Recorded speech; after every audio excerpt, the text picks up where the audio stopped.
স্বাগত নিউজরুম সংলাপে, সঙ্গে আছি আমি ফখরুল ইসলাম। গত 24 ঘন্টায় ঘটে যাওয়া খবর ও তার বিশ্লেষণ নিয়ে অনুষ্ঠানে আমাদের সঙ্গে আলোচনার জন্য আমরা 4 জন অতিথিকে যুক্ত করেছি। তাদেরকে শুরুতে পরিচয় করাতে চাই। যুক্ত আছেন স্বাগত আলী সাগর, সম্পাদক নতুন দেশ কানাডা থেকে যুক্ত আছেন, এবং মোরল নজরুল ইসলাম, চিকিৎসক ও সাংবাদিক, এবং যুক্ত আছেন অস্ট্রেলিয়া থেকে doctor Abul Hasnat Milton, chairman foundation for doctor safety and rights. যুক্ত আছেন আলম রায়হান, সিনিয়র সাংবাদিক। আপনাদের 4 জনকেই স্বাগত জানাচ্ছি। প্রিয় দর্শক, আপনারা থাকুন আমাদের সঙ্গে পুরো আলোচনায়। আমরা আলোচনা যাব, তবে তার আগে আজ প্রকাশিত পত্রিকাগুলোর প্রধান শিরোনাম আপনাদের শুরুতে জানিয়ে দিতে চাই। আমার হাতে আছে বাংলাদেশ প্রতিদিন। বাংলাদেশ প্রতিদিন প্রধান শিরোনাম করেছে, ওরা কেন সর্বনাশা কাজে, পিয়াসার অধীনে 100 সুন্দরী লেডি মাফিয়া গ্যাং লিডার মৌ। হেলেনার ঘনিষ্ঠ 4 যুবককে খুঁজছে পুলিশ।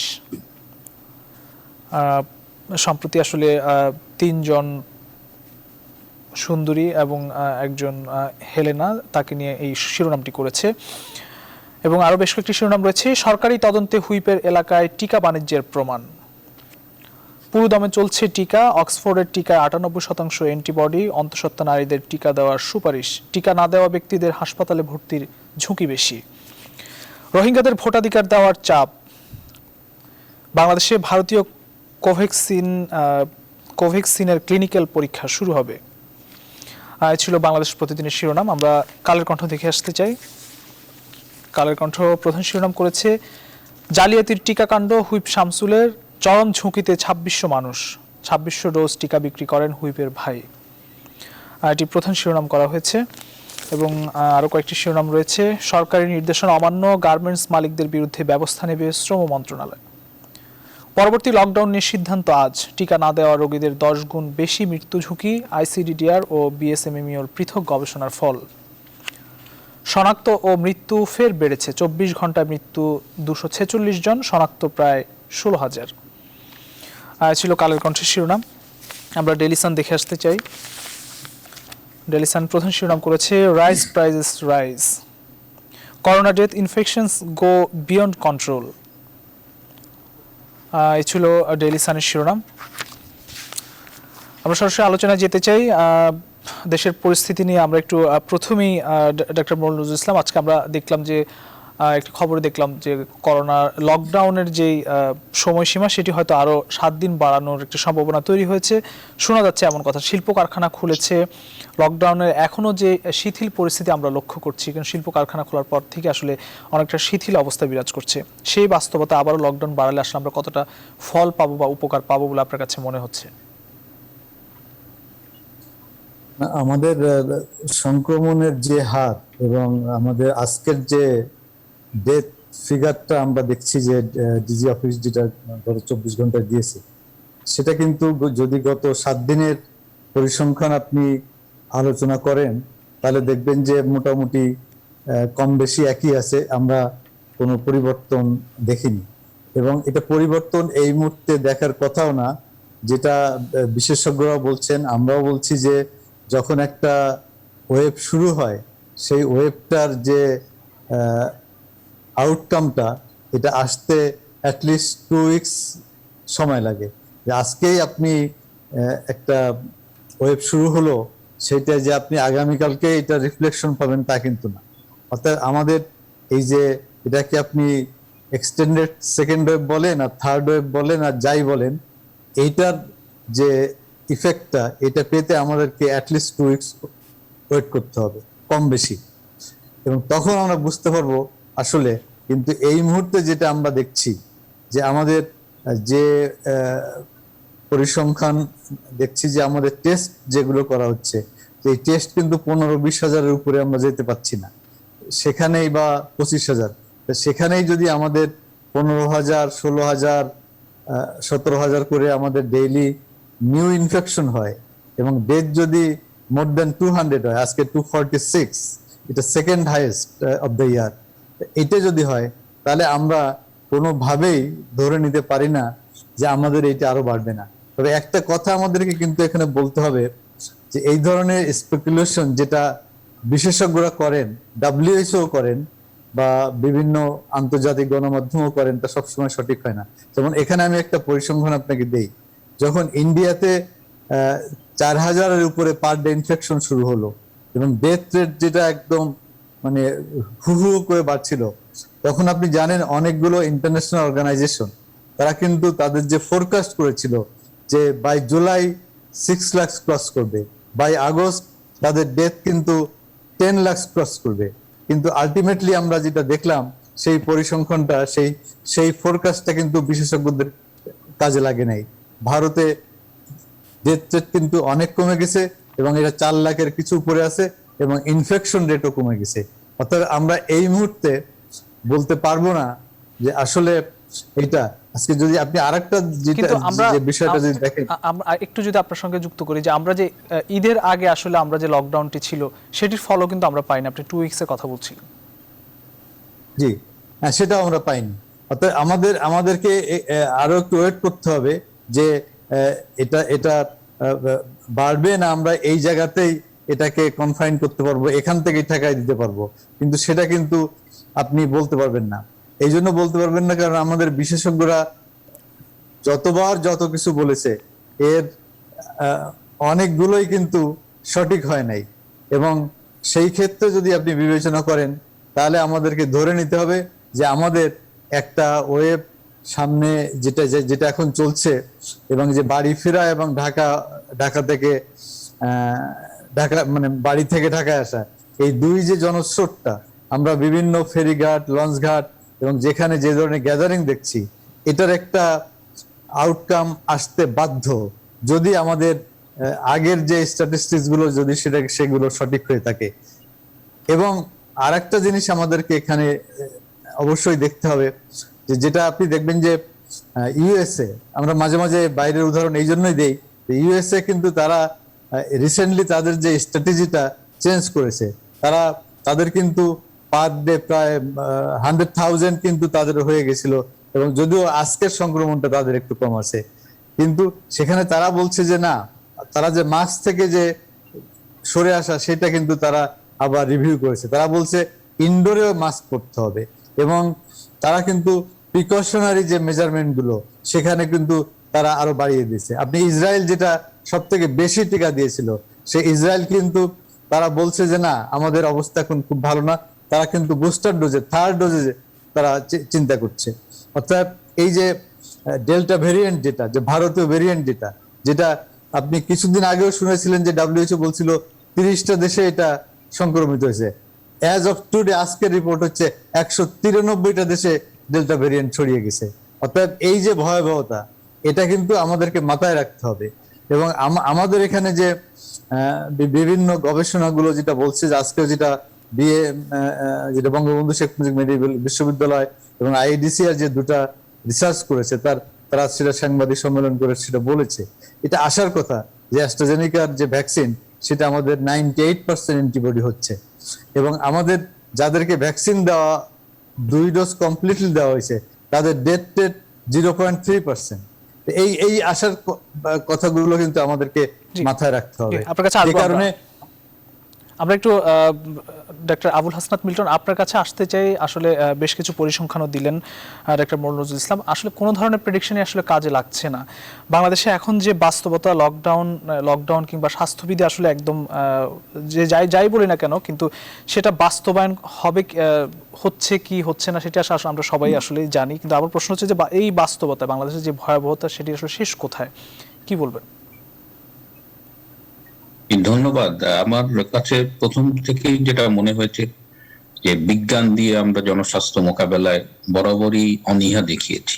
একটু আগে যে নজরুল ভাই বললেন যে ভারতের যে উদাহরণ দিলেন যে এস্টিমেশনটা বিশেষজ্ঞরা করেছে সেটা ঠিক হয়নি, এই এস্টিমেশনটা করা হয় পরিসংখ্যানে কিছু অনুমান ভিত্তিক, যে কিছু ফ্যাক্টর অ্যাজিউম করে আমরা এস্টিমেশনটা করি। এস্টিমেশনটা এই জন্য করি যাতে সরকারের হাতে আমরা একটা দিক নির্দেশনা দিই যে এটা হতে পারে, এবং সরকার তখন ব্যবস্থা নিয়ে বলতে পারে, যেটা নজরুল ভাই বললেন, ওই কৃতিত্বটা সরকার নেবে। ভারত সরকার বলবে যে দেখো 6 লাখ মৃত্যুর কথা ছিল কিন্তু হয়নি, কেন হয়নি? এটা কি বিশেষজ্ঞদের ভুল নাকি ভারত সরকারের গৃহীত পদক্ষেপের সাফল্য? তো এটা সাফল্য। আজকে আপনি বলছেন যে কই মৃত্যু হার তো কমছে না। আজকে লকডাউন যদি না থাকতো এই মৃত্যু হার অন্তত দ্বিগুণ 3 গুণ হতো।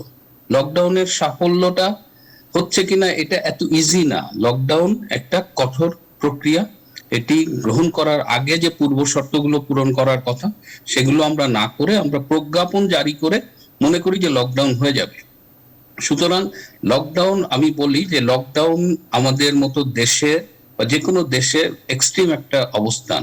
সুতরাং আমরা যা যা করছি এবং সম্প্রতি যেটা করলাম গার্মেন্টস শ্রমিকদের ঢাকায় এবং বিভিন্ন জায়গায় মুভমেন্ট করিয়ে, এরপরে আমার কাছে মনে হচ্ছে যে বাংলাদেশে আসলে লকডাউনটা করা উচিত না। লকডাউনের শর্তগুলো আমরা মানছি না, আমরা লকডাউনটাকে একটা খেলো জায়গায় নিয়ে যাচ্ছি।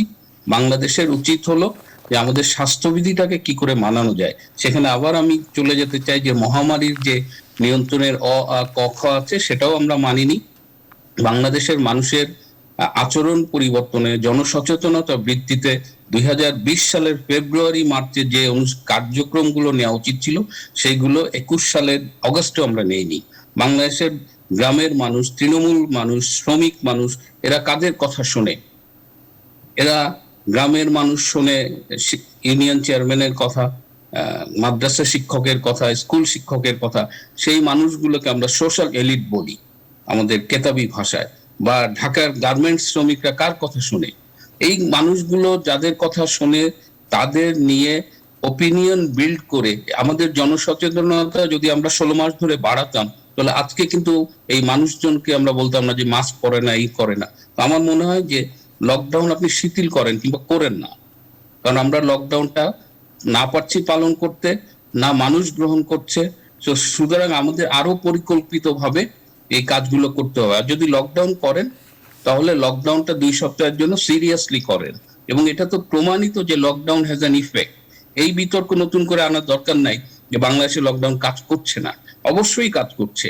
যে আমরা যেটা দেখতে পাচ্ছি না, আজকে বাংলাদেশে যদি একটা প্রেডিকশন থাকতো, বিশেষজ্ঞদের যদি একটা প্রেডিকশন অ্যালাউ করা হতো যে বাংলাদেশে কি হারে রোগ বাড়বে, এবং আপনি তখন দুটো পাশাপাশি রাখতেন যে প্রেডিকশন এবং বাস্তবতা, আপনি দেখতেন যে বাস্তবতা আপনাকে প্রেডিকশনের চেয়ে বেটার সিচুয়েশন দেখাচ্ছে, তার মানে আপনার গৃহীত লকডাউন বা যে পদক্ষেপ সেটা কাজ করছে। কিন্তু বাংলাদেশে কোনো বিশেষজ্ঞ এখন প্রেডিকশন করতে সাহস দেখাবে না, কারণ আমলাতন্ত্র তখন তাকে বলবে যে ওই ছেলেটা আতঙ্কের সৃষ্টি করছে, ভিত্তি সৃষ্টি করছে। তার মানে আপনি বিজ্ঞানকে বিকশিত হতে দিচ্ছেন না, এবং বিজ্ঞান কিন্তু আপনাকে আত্মরক্ষার একটা হাতিয়ার তুলে দিচ্ছে, আপনাকেই একটা বেটার সিচুয়েশনে দেবে। আপনি বুক ফুলিয়ে বলবেন যে দেখো বিশেষজ্ঞরা বলছিল 1 লাখ মারা যাবে, মারা গেছে 20,000, তার মানে আমার গৃহীত পদক্ষেপ 80,000 জীবন বাঁচিয়েছে। তো সেই অ্যাটিটিউডটা তো আমরা রাখছি না। সুতরাং এখনো আমরা বলি যে লকডাউন করলে করেন, না করলে বিতর্কটা করে। এখনো দেরি হয়ে গেছে, কিন্তু এখনো একদম শহর থেকে তৃণমূল পর্যন্ত বাংলাদেশে কমিউনিকেশন এক্সপার্ট কিন্তু অনেক আছে। আমরা আর্সেনিক মোকাবেলা করেছি, আমরা স্যানিটেশন প্রোগ্রামটাকে সলভ করেছি, এগুলো কিন্তু সব এই আচরণগত অভ্যাস পরিবর্তন করে করে করেছি। আমাদের সেই বিহেভিয়ারাল কমিউনিকেশন এক্সপার্ট গুলো কোথায়? আপনি আমাকে দেখান যে একটা বিহেভিয়ারাল কমিউনিকেশন সেল কোথাও কাজ করছে। আপনি দেখান জনগণকে সচেতন করার জন্য একটা কার্যকর পদক্ষেপ আমরা নিয়েছি, এবং এটা আমাদের অঞ্চল ভিত্তিক দরকার নিতে হবে।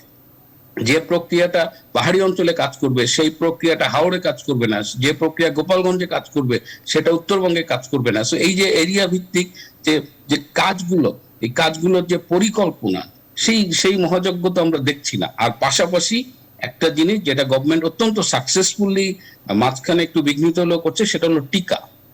আমাদের এখন টিকার বিকল্প নাই। যত দ্রুত সম্ভব আমাদের একটা হিসাব করতে হবে যে কত দ্রুত কত জনগণকে টিকার আওতায় আনলে আমরা এই লকডাউন বা অন্য অন্য জায়গা থেকে দ্রুত বেরিয়ে আসতে পারবো। এবং সেই একটা জায়গায় আমাদের পররাষ্ট্র মন্ত্রণালয় বলেন এবং আমাদের যে মাননীয় প্রধানমন্ত্রীর নেতৃত্বে এই জায়গাটা একটা আশার জায়গা তৈরি করছে। আমার মনে হয় যে টিকার কাভারেজটা বাড়িয়ে আপনারা এই আমাদের এখন টিকা দিয়েই মোকাবেলা করতে হবে। আর একটা জিনিস আমি একটু বলতে চাই যে এই টিকা নিয়ে আমরা দেখতে পাচ্ছি যে বিভিন্ন ধরনের বিভ্রান্তি তৈরি করছে। একজন ডাক্তার দেখলাম, ডাক্তার জাহাঙ্গীর কবির, যদিও উনি আমাদেরই পেশার, তিনি বলছেন যে টিকা এক ধরনের অ্যান্টিজেন দিয়ে তৈরি। তিনি বলছেন টিকা অ্যান্টিবডি, টিকা নিলে ভালো হবে না, এরকম করে তার ইউটিউবে অনেক ফলোয়ার আছে। দেখলাম যে তিনি একটা ভুল তথ্য একদম পুরো ইউটিউবের মাধ্যমে লাখ লাখ লোক এর কাছে ছড়িয়ে দিচ্ছে। এটাও কিন্তু জনস্বাস্থ্যের জন্য একটা বিশাল হুমকি স্বরূপ। আমরা যখন বলছি টিকাই আমাদের এই মুহূর্তে মুক্তির প্রধান উপায়, তখন কিছু শক্তি আমরা দেখছি যে টিকাকে বিতর্কিত করছে। তার মানে জনগণের স্বাস্থ্যকে হুমকির মুখে ফেলছে। তো এই ধরনের গণশত্রু যারা আছে তাদের ব্যাপারেও সরকারের কাছে অনুরোধ থাকবে যে এদের মানে এদেরও ঠেকাতে হবে, প্লাস টিকা, স্বাস্থ্যবিধি এবং স্বাস্থ্যবিধি মানার জন্য আমি বারবার বলছি কমিউনিকেশন এক্সপার্টস নিয়ে বসেন। আমরা তো একসময় করেছি, আমরা যেটা পেরেছি সেই অর্জিত সাফল্যের জায়গাটা কেন আমরা থাকবো না। থাকুন, আমরা আসবো আপনার কাছে। জনাব শওকত আলী সাগর, আপনার কাছে একটু আসতে চাই একটু ভিন্ন প্রসঙ্গে। আজকে বাংলাদেশ প্রতিদিন একটি শিরোনাম দেখলাম, রোহিঙ্গাদের ভোটাধিকার দেওয়ার চাপ, এবং সেখানে বলা হয়েছে জমির মালিকানা, ব্যবসা, চাকরির সুযোগ দিতে বিশ্বব্যাংকের প্রস্তাবে জাতিসংঘের সায়, বাংলাদেশের প্রত্যাখ্যান। এবং আজকে একটি খবরও রয়েছে যে জাতিসংঘের পক্ষ থেকে 2000 কোটি টাকার একটি সাহায্যের প্রস্তাব দেওয়া হয়েছে রোহিঙ্গাদের জন্য, সেটিও প্রত্যাখ্যান করেছে বাংলাদেশ। এবং যেখানে রোহিঙ্গাদের জন্য যে সুযোগ সুবিধার কথাগুলো বলা হয়েছে জাতিসংঘের পক্ষ থেকে, সেটি হচ্ছে সাময়িক আশ্রয় পাওয়া রোহিঙ্গাদের স্বাধীনভাবে চলাফেরা, ব্যবসা বাণিজ্য, অবারিত চাকরির সুযোগ দানের জন্য প্রস্তাব দেওয়া হয়েছে।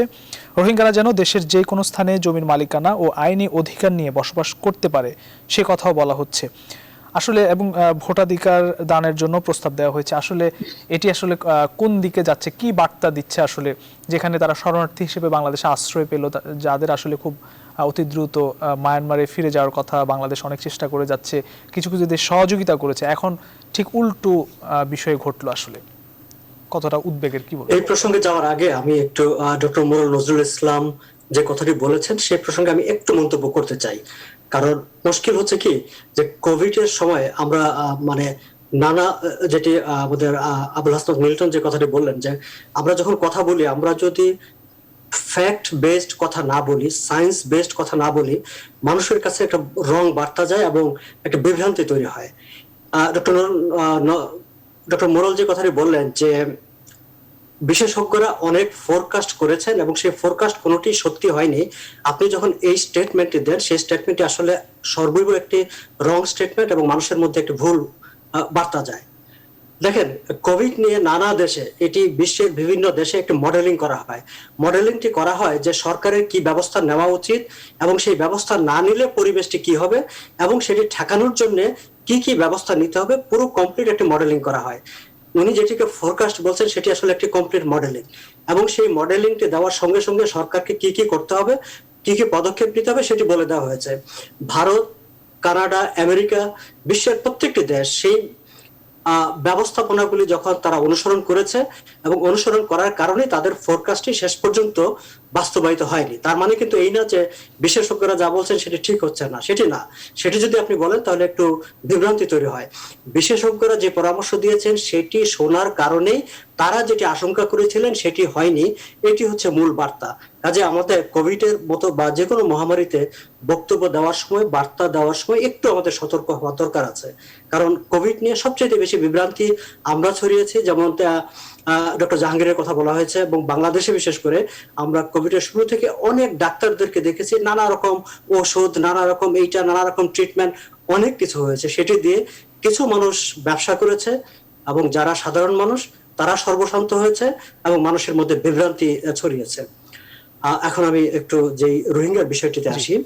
দেখেন, রোহিঙ্গাদেরকে বাংলাদেশ আশ্রয় দিয়েছিল, বাংলাদেশের মানুষ আভ্যন্তরীণ একটি প্রেসার সরকারের উপর ছিল, সরকার চেয়েছে, বাইরে থেকেও চাপ ছিল যেন তাদেরকে একটি আশ্রয় দেওয়া হয়, এবং আন্তর্জাতিক শরণার্থী যে বিধিবিধান আছে সেই সব বিধিবিধান মেনেই বিভিন্ন সময় বিভিন্ন দেশ বিভিন্ন শরণার্থীদেরকে জায়গা দেয়, এবং তার একটি বিষয় থাকে, তার একটি ইনার একটি বক্তব্য থাকে যে একটি নির্দিষ্ট সময় পর তাদেরকে আবার তার নিজ দেশ ভূমি ফিরিয়ে দেওয়া হবে, ফিরিয়ে নেওয়া হবে, অথবা তাদের জন্য একটি ব্যবস্থা করা হবে।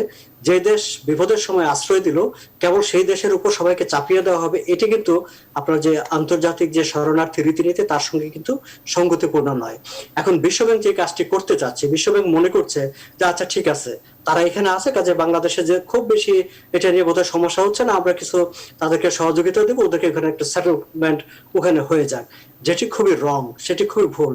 এবং বাংলাদেশ খুবই, আমি মনে করি, ভালো কাজ করেছে, সঠিক কাজ করেছে যে বিশ্বব্যাংকের প্রস্তাবে রাজি না হয়, এবং আমি মনে করি কূটনৈতিক ভাবে এই প্রস্তাবের বিপক্ষে বাংলাদেশের আন্তর্জাতিক অঙ্গনে আরো শক্ত একটি অবস্থান নেওয়া দরকার। দেখেন, এত মানুষ বাংলাদেশ গত কয়েক বছর ধরে তাদেরকে যেভাবে জায়গা দিয়ে যাচ্ছে, বাংলাদেশ জনবহুল একটি দেশ, বাংলাদেশকে এই ভার বহন করাটা বাংলাদেশের জন্য কঠিন। এবং বাংলাদেশ কেন করবে? বাংলাদেশের তো কোনো মানে নৈতিক কারণে তারা সাময়িক একটা আশ্রয় দিয়েছে, কিন্তু তাদের সবাইকে বাংলাদেশকে একেবারে চিরস্থায়ী পার্মানেন্টলি জায়গা দিয়ে দিতে হবে, নাগরিকত্ব দিয়ে দিতে হবে, ভোটাধিকার দিয়ে দিতে হবে, এমন তো কোনো কথা নাই। শরণার্থীদের প্রতি সারা বিশ্বের দায় দায়িত্ব থাকে, অন্যান্য দেশের দায় দায়িত্ব থাকে, আন্তর্জাতিক সংস্থাগুলোর দায়িত্ব থাকে। আমি মনে করি যে বিশ্বব্যাংকের উচিত যে বাংলাদেশকে এই সব লোভ দেখিয়ে কিংবা চাপ না দিয়ে আমাদের প্রতিবেশী যে দেশগুলো আছে সবাইকে সঙ্গে নিয়ে, আন্তর্জাতিক ফোরামকে সঙ্গে নিয়ে, দেখেন কানাডা শুরু থেকে রোহিঙ্গাদেরকে নিয়ে কাজ করেছে। আমি কানাডা এখনো নানা দেশ থেকে প্রচুর পরিমাণে তারা শরণার্থী আনছে, এবং এইবার কোভিড এর কারণে কানাডা প্রতি বছর যে পরিমাণ ইমিগ্রেন্ট নিয়ে আসে, তাদের যে কোটা থাকে যে আমরা প্রতি বছর এই পরিমাণ ইমিগ্রেন্ট আনবো, সেই কোটা তারা পূরণ করতে পারেনি। ফলে কানাডার কিন্তু একটি জনসংখ্যার মধ্যে একটা ইমব্যালেন্স দেখা দেওয়ার একটি অবস্থা তৈরি হয়েছে। আমি মনে করি যে বাংলাদেশ সরকার, বিশ্বব্যাংক, জাতিসংঘ, আন্তর্জাতিক ফোরাম সবাইকে নিয়ে কানাডা সরকারের সঙ্গে একটি ধ্যান দরবার করতে পারে যে তোমাদের এই বছরে, গত 2 বছর ধরে যেহেতু তোমাদের ইমিগ্রেন্ট কোটা পূরণ হচ্ছে না, এবং তোমাদের প্রতি বছর যে পরিমাণ রাজনৈতিক আশ্রয় দেওয়ার কথা, শরণার্থী নেওয়ার কথা, সেটাও তোমরা পূরণ করতে পারছো না কোভিড এর কারণে, এই রোহিঙ্গাদেরকে বিশেষ বিবেচনা, কারণ তারা তো সিরিয়া থেকে বিশেষ বিবেচনায় অনেক শরণার্থী নিয়ে এসেছে, তারা এখন আফগানিস্তান থেকে বিশেষ বিবেচনায় শরণার্থীদেরকে কিন্তু তারা নিয়ে আসছে কানাডা। কাজে রোহিঙ্গাদেরকে কেন আনা যাবে না? কাজে রোহিঙ্গাদেরকে নিয়ে আমি মনে করি, আমি প্রস্তাব করব যে বাংলাদেশ সরকার আন্তর্জাতিক বিভিন্ন সংগঠনগুলোকে নিয়ে, আন্তর্জাতিক শক্তিকে নিয়ে কানাডা সরকারের সঙ্গে একটা ধ্যান দরবার শুরু করুক, যাতে কানাডাতে তাদের একটি বড় অংশকে এখানে মাইগ্রেট করানো যায়। জি, আসবো আপনার কাছে, থাকুন। জনাব আলম রায়হান, আপনি কি আমাকে শুনতে পাচ্ছেন? আপনার সাউন্ডটি আমরা পাচ্ছি না। আমরা একটু আপনার সাউন্ডটা যে আপনাকে আমরা শুনতে পাচ্ছি না। আমরা একটু মনোযোগ ইসলাম আপনার কাছে একটু আসতে চাই। শিল্প কারখানাগুলো খুলেছে 2 দিন হলো, স্বাস্থ্যবিধি আসলে তারা কতটা মানছে? একই সঙ্গে আমরা কালের কণ্ঠের কয়েকটি শিরোনামও দেখলাম যে গার্মেন্টস মালিকদের বিরুদ্ধে ব্যবস্থা নেবে শ্রম মন্ত্রণালয়। বেশ কিছু অভিযোগও কিন্তু রয়েছে। কতটা আসলে শিল্প কারখানাগুলো যে খুলে দেওয়া হলো তারা আসলে কতটা মানছে, কি বলবেন? আমি এটা বলছি, এটা বলার আগে স্বর্গত আলী সাগরের একটু আমি জাস্ট 1 মিনিটের ভিতরে একটু কথা বলতে চাই। আসলে যেটা স্বর্গত আলী সাগর মডেলিং বলছে, ওইগুলো ছিল তাৎক্ষণিক রিয়াকশন, যেটা কোনো মডেলিং ছিল না। আপনি একটা মডেলিং এরও উদাহরণ দিতে পারবেন না। যেগুলো ছিল এটা বিশেষজ্ঞদের তাৎক্ষণিক একটা রিয়াকশন, তাদের একটা ফোরকাস্ট, তাদের একটা, যাই হোক। কিন্তু সেখানে যেটা হয়নি, ভারত সরকারের আপনি দেখেছেন যে তারা অক্সিজেন দিতে পারে নাই, বেড দিতে পারে নাই, তারা আইসিইউ দিতে পারে নাই, এইচডিইউ দিতে পারে নাই, তারা কিছুই দিতে পারে নাই। আর এই ভেরিয়েন্টটার একটা জিনিস স্বর্গত আলী সাগর আপনাকে মনে রাখতে হবে, যে আফ্রিকান ভেরিয়েন্ট এবং এই যে ডেল্টা ভেরিয়েন্ট, যেটা এটার একটা ক্যারেক্টারিস্টিক্স হচ্ছে এটা হাই পিক হয়, অনেক উপরে উঠে যায় দ্রুত, আবার অল্প সময়ের ভিতরে এই পিকটা নিচে নেমে যায়। এই ক্যারেক্টারটা কিন্তু এই ভাইরাসটা আছে, যে কারণে কিন্তু আমরা ভারতের যে ধরনের মানে আমরা স্পেকুলেশন করেছিলাম সেটা হয়নি। কারণ এই ভাইরাসটার ক্যারেক্টারই এরকম যে এটা WHO বলছে এটা এটা হঠাৎ বেড়ে যাবে, পিকটা আবার হঠাৎ নেমে যাবে।